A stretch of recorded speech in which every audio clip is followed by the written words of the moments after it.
सरस मजाનું वाक्य मैं वांच्યું, किरदार कितना भी अच्छा हो और मन कितना भी सच्चा हो, ये दुनिया आपको लेकर वही सोचेगी जो आपके मन में होगा। વાત એ સાચી છે કે દુનિયા છે ને એ આપણે ગમે એવા હોઈએ પણ દરેક વ્યક્તિ છે એ પોતપોતાના મન પ્રમાણે આપણા વિશે વિચારે છે। એક હમણાં જ મેં એક બેન છે એનો વિડીયો જોયો અને મેં આની પહેલાંય કીધું છે કે તમે કોઈ પણ કાર્ય કરો ને તો આ દુનિયા છે વખાણી કરે અને ટીકાઈ કરે, અને વખાણ સાંભળીને આપણે છકી નથી જવાનું અને ટીકા સાંભળીને આપણે આપણું કાર્ય છે એ રોકી નથી દેવાનું। એ બેન છે એ હું પર્સનલી એની ફેન પણ નથી, પણ હું ઘણીવાર એના વિડીયો જોતી હોઉં છું। એ એમ કહી શકું કે અહીંયા સાવરકુંડલાના અને મારી જેમ જ એ પોતાના વિચારો રજૂ કરતા હોય છે। અને જ્યારે એને કોઈ એવી કોમેન્ટ મળતી હતી એટલે એ બેન પોતે વાત કરતા હતા કે ભાઈ આમ છે તેમ છે, પણ મને હું એને જ્યારે કોમેન્ટે ન કર્યું કે મેં એને કાંઈ કીધુંય નથી।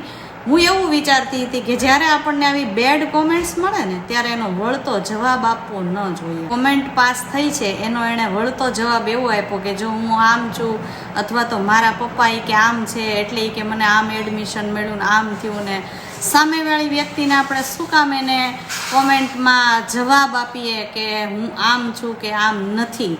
એના મંતવ્ય પ્રમાણે એણે કોમેન્ટ પાસ કરી દીધી કે ભાઈ તમે આવી રીતે ઇન્સ્ટાગ્રામમાં આવો છો કે આમ છો તો એ કે તમે આવા હશો ને તમે આમ હશો ને, પણ મારું કહેવાનું તો ખાલી એટલું જ છે કે દુનિયા છે ને એનું કામ જ એ છે કે ઉપર ઊંચાઈ પર ચડનાર વ્યક્તિ છે ને એને નીચે પાડવાનું કામ છે, એના મનોબળને ભાંગી પાડવાનું કામ દુનિયાનું છે। એટલે આવી બેડ કોમેન્ટનો વળતો જવાબ ન હોય, ઘણી એવી એપ્લિકેશનમાં ઘણી એવી સિસ્ટમ હોય છે કે જેથી કરીને એ વ્યક્તિને આપણે આપણી નજરથી દૂર કરી શકીએ છીએ, નહીં કે આપણે આપણા કાર્યથી દૂર થઈ જઈએ।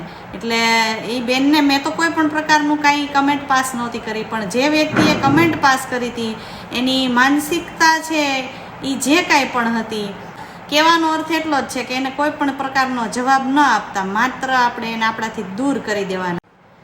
મેં કાલના એકના વિડીયોમાં જ કીધું હતું કે નેગેટિવ વ્યક્તિઓથી આપણે દૂર થવાનું છે જેથી કરીને આપણામાં કોઈ પણ પ્રકારની નેગેટિવિટી ન આવે। કારણ કે જ્યારે આપણે કોઈ કાર્ય કરતા હોઈએ છીએ ને, મેં તમને આની પહેલાંય કીધું હતું કે કાર્ય કરતા હોય ત્યારે આપણા કાન અને આપણી આંખ છે ને એને બંધ કરી દેવાની હોય, માત્ર આપણા મગજને ચાલુ રાખવાનું હોય છે। કારણ કે માણસો છે એ આ જ કામ કરે છે કે શું એવું તો કરે કે જેથી કરીને તમારું મનોબળ ભાંગે અને તમે તમારા કાર્યથી બંધ કરી દો કાર્ય, અથવા તો એમાં તમારું ધ્યાન ભંગ થઈ જાય।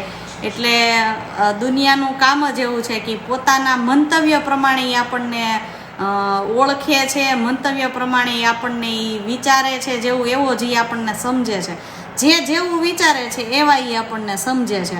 અને આની ઓલી કહેવત જેવી છે કે તમે ગામના મોઢે ગયણા ન બાંધી શકાય, કામ તે ગામના મોઢે ગયણા બાંધવા જઈએ તો આપણું જે કામ હોય ને એ એક બાજુ રહી જાય છે।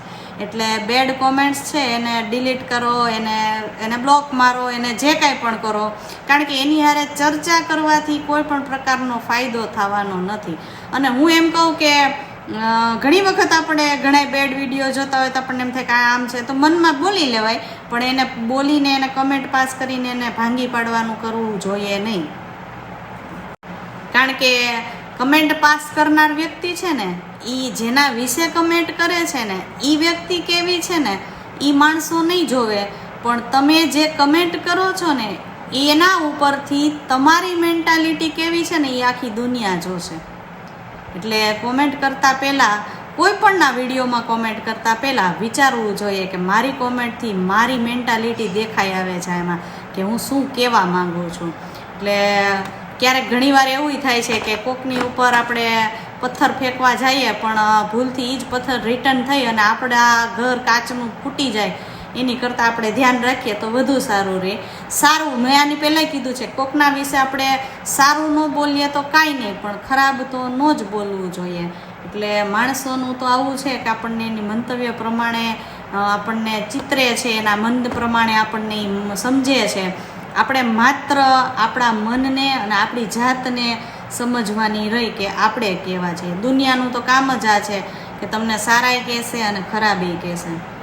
દુનિયાને એમ કહી દેવાનું ના દાયે જાય ના બાયે જાય, આપ સીધા પાડે. હા